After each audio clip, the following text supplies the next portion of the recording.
Barcelona is a city-building Eurogame where you will earn a ton of points.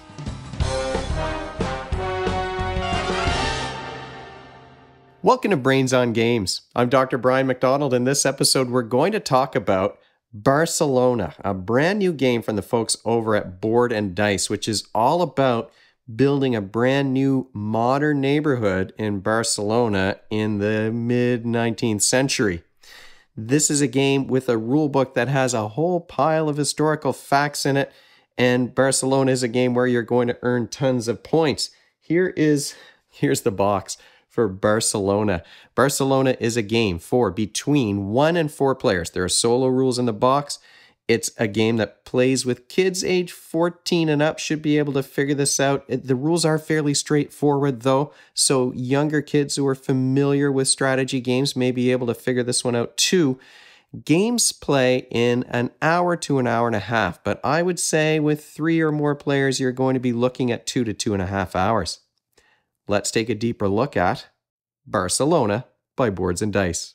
Barcelona is a game that's medium in terms of its complexity, and it's a game where you are trying to earn the most points, and there are a million ways to earn large amounts of points in this game. Well, maybe I'm exaggerating by saying a million, but you are going to earn a lot of points. I think on our first game, we all earned over 200 or pretty close to 200 points, even when we were still learning how to play. Barcelona is a game that's going to be played on 3 boards. Your main board is this great big one here. You're not going to be able to see the whole thing, I'm sure, on the camera, but I'll have some pictures for you. The main board is where you're going to be placing citizens and building buildings and keeping track of your victory points. The player boards, each player is going to have a board like this one where they keep track of all their tokens and upgrades and buildings that they've built. All of their counters are going to start here at the beginning of the game, with the exception of a couple of point trackers that go on the main board. And you've got a board where you're going to keep your modernism tokens, which we'll talk about, and really a bonus grid here where you're placing cobblestones for your cobblestone streets and sidewalks, and each time you place one, you're going to get some bonuses too. There are a lot of parts here to this game. There's a lot going on, but the rules are straightforward, and the way you play is straightforward as well. You've got this cloth bag. Each player at the start of their turn is going to have a couple of citizens that are drawn from the bag. There are 3 different colors that representing the upper and middle and lower class citizens who are going to be moving into this new neighborhood in Barcelona. The colors are going to allow you to build buildings of different levels. But really what you're doing on your turn is you're deciding what order you want to stack these citizens in, and you're placing them somewhere on the board at an intersection. Then you look at this grid sort of like a multiplication table. You're going to look at the action that's on the column that you're in and the row that you're in, and you can take those 2 actions. If you happen to place your citizens on a diagonal, you get the 2 actions from the row and the column, and then you also get the action that's on the diagonal. Now, there are specific actions that are printed out on the board, but there are tiles that cover these up, so you can randomize things, and that can sometimes make the game a little more challenging or difficult, but it does add to the replayability. So you might be earning some resources. You might be opening up some public sector buildings like a hospital. You might be taking cobblestones off your player board, and I'll show you what the player board looks like once we've talked a little bit more about this big board. You might be placing cobblestones on that bonus board. You might be taking roads off your player board and placing them here on the grid. And each thing that you do is going to earn you some resources or some points. Every single turn, every single action that you take does feel consequential. And in a way, maybe that, I know I've seen some of the other reviews online about this game, and in a way, I think some reviewers feel that kind of dilutes the value of those points, but it is a lot of fun to earn, piles of points and to be able to take some cascading actions as you're placing these characters on the board. Now, the citizens will start to fill things up, and we did like in the 3-player game, your options started to become limited. Once you start to build buildings, you're taking some of them off the board, but this space is going to be occupied now for 2 turns because there's 2 citizens, for at least 2 turns, because there are 2 citizens on there. Once you've taken your actions, well, at the end of the turn, you then have to build if you can. So the way that you build, you need to have a couple of citizens that are next to the same space on your board. So in this case, it can be citizens of any color, but if I'm building a two-story building, I need one citizen that's pink. If I want to build a third story on top of one of those, I need a blue citizen and two others. So 3 citizens for those tall buildings. But they also earn you 7 victory points when you build them.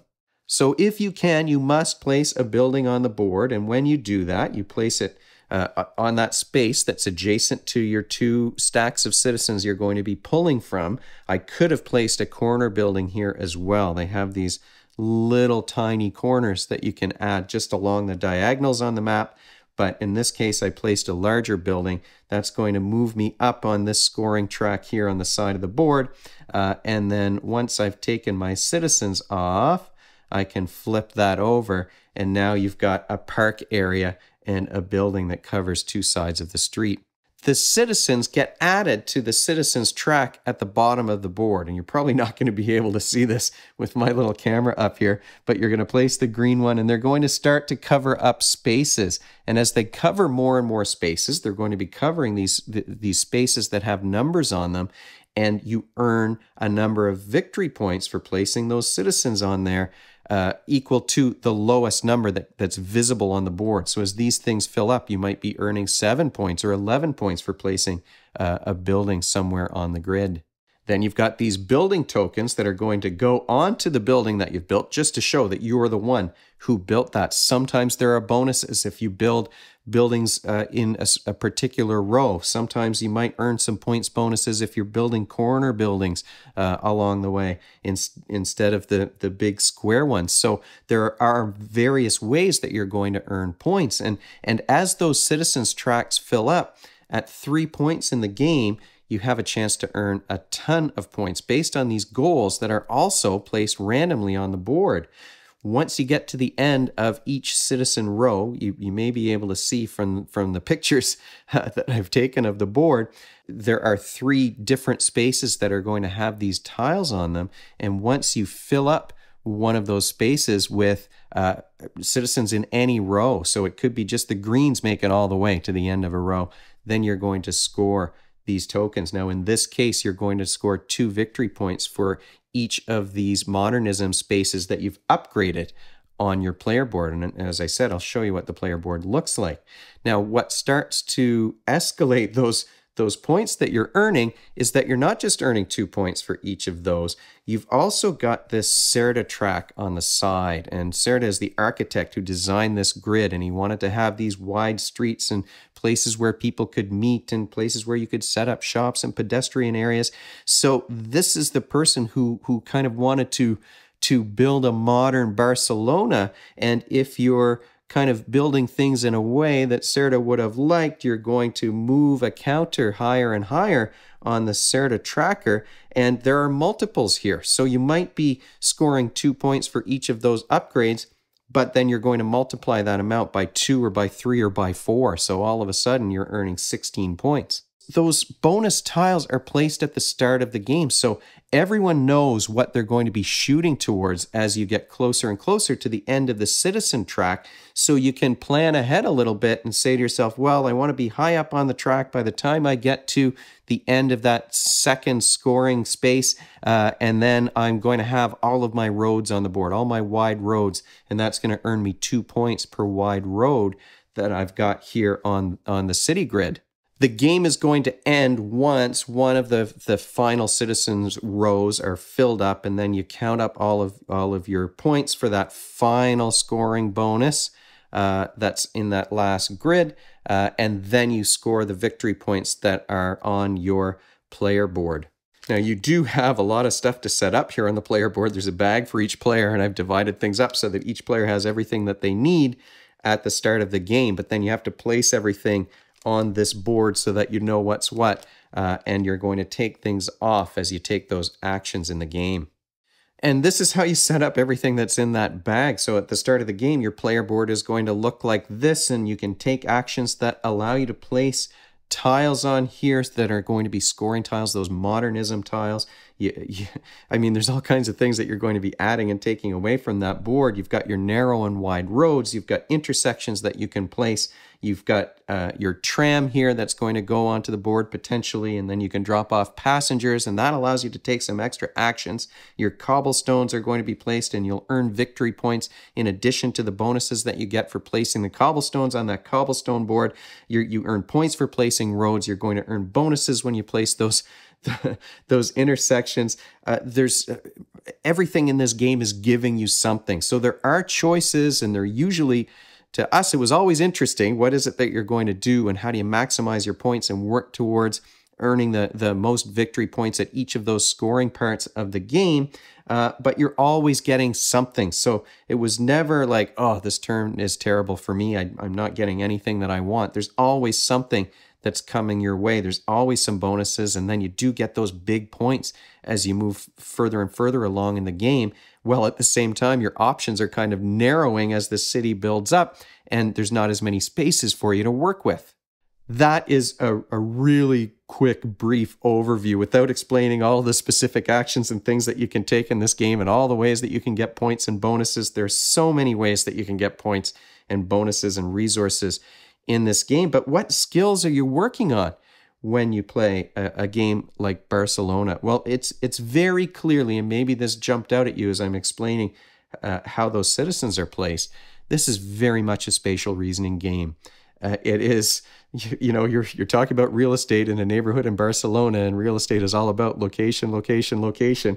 And the location where you place your citizens is super important in this game. You're not only getting the 2 actions or potentially 3 actions, or maybe even a bonus action, depending on what's happening on your boards, but you're also placing them in a way that might allow you to build a building, or prevent another player from building the building, or forcing a player to build a building that they don't want, so that it's at the end of the turn and their bonus multiplier is going to go down when they wanted it to be at 4. Maybe it's going to be at 3 or 2.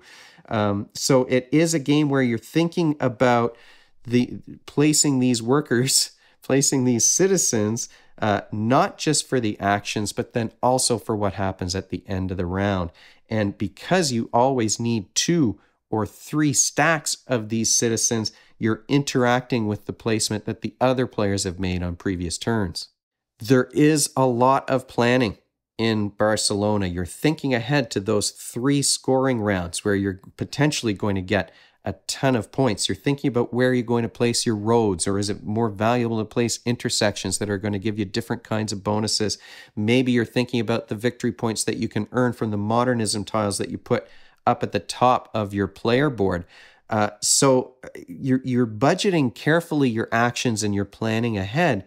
There are always choices to be made here, and you always get something from those choices, but if you want to be efficient, you have to be organized, and you have to plan and think a little bit. Now, it's very easy in a 3-player game for the other players to kind of mess with your plans.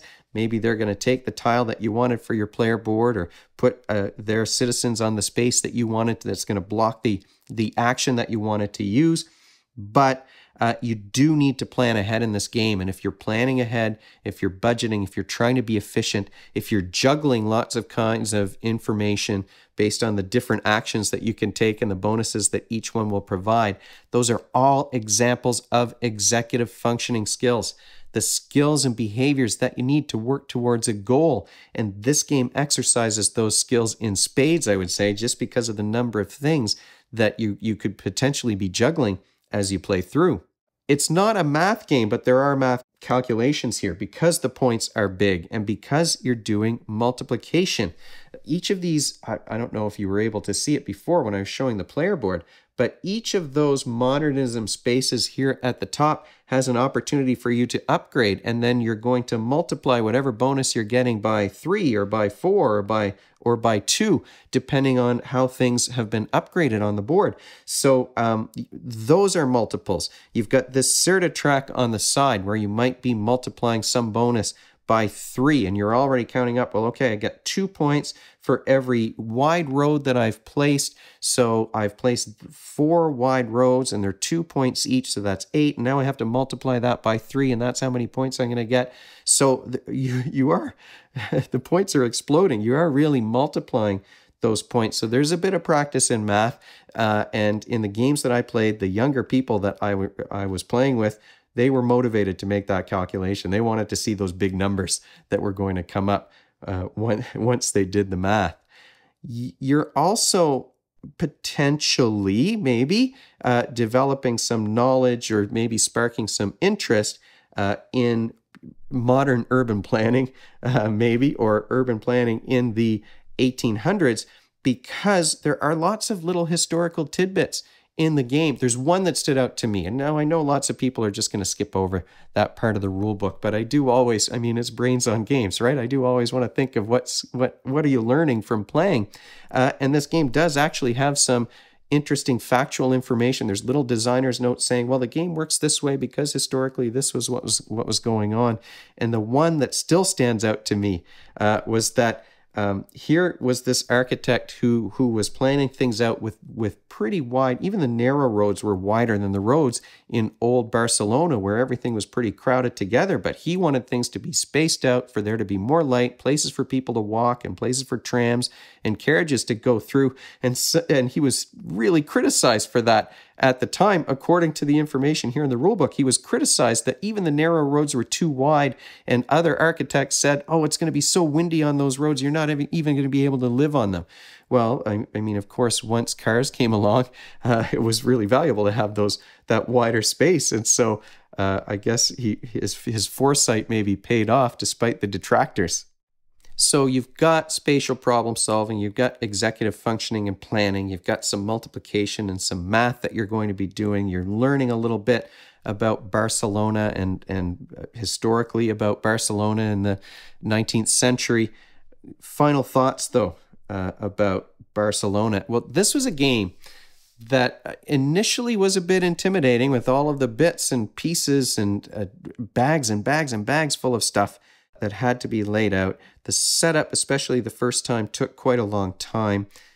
But the rules are elegant enough that it's straightforward once you start playing the game. Once you've played it a couple of times, you're going to know the drill. You'll know what all the symbols mean. And it's going to go quite a bit faster, I think. It might look intimidating, but honestly, the way that the actions work and are chosen is straightforward enough that even kind of novice Eurogame players can quickly, I think, get the hang of this game. It is a point salad at its core. I think there's the worker placement mechanisms are really your action selection and worker placement, and you're blocking off spaces for other work where other workers can't go now. And you're balancing, choosing the actions versus the location where you might want to build. So the choices are still interesting. So it's straightforward. But it's still strategic. It's complicated in the choices that you're making, but the rules are simple. There weren't exceptions that we had to really worry about. We didn't have to go back constantly to the rule book. Some of the symbols at first, honestly, we did have to figure out, well, what does that bonus mean? What does this picture mean of a disc with a chain on either side? But once we got the hang of those icons, it worked out very well. We did like that, you can see what you're getting from building a building, and then you flip it over and it starts to look like Barcelona. It looks like a city, and you've got parks, and as the board fills up, it does, it's a pretty busy board, but there's a lot of table presence here. To me, the straightforwardness and the point salad kind of nature of the game makes this a real, I think, a great gateway to the city building kinds of Euros that have been around for a long time. I think Praga Caput Regni was the last one that I played, and that's a beautiful, wonderful game, but it's much more complicated than this one is.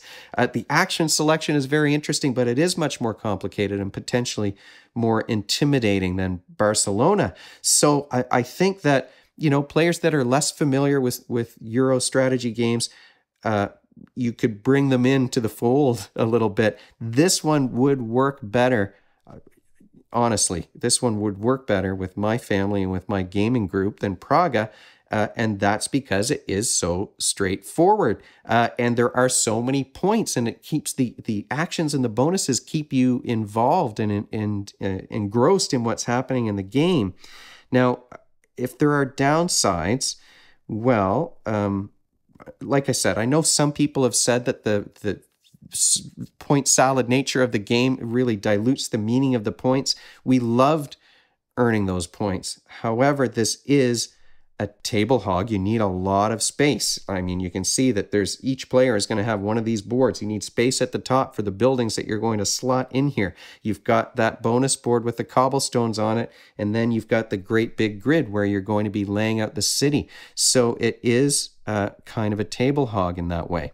I think 3 players is the ideal play count for Barcelona. It does play well at 2. I haven't played the solo game. I'm not so much of a solo gamer, especially a game like this where the setup, we'll talk about the setup, but especially a game like this where the setup is a little complicated and putting everything away requires you to be pretty organized.